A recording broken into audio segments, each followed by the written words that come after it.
We have this instinct for meaning. But what's meaning? Well, let's say doing what you can do. That can be meaningful, but it's not enough because you want to stretch yourself. If you're really good at your job, but it's the same old thing every day, there is something about that that makes you feel like there's a lack. You want to be good at your job, but you want to be getting better at it. And that's the line. And you have an instinct for meaning, and the instinct for meaning puts you there.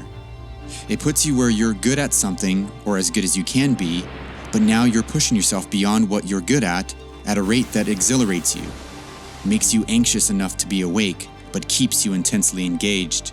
And that's meaning, and that's an instinct. It's the instinct of transformation. It's not something arbitrary. You hear people ask, what's the meaning of life?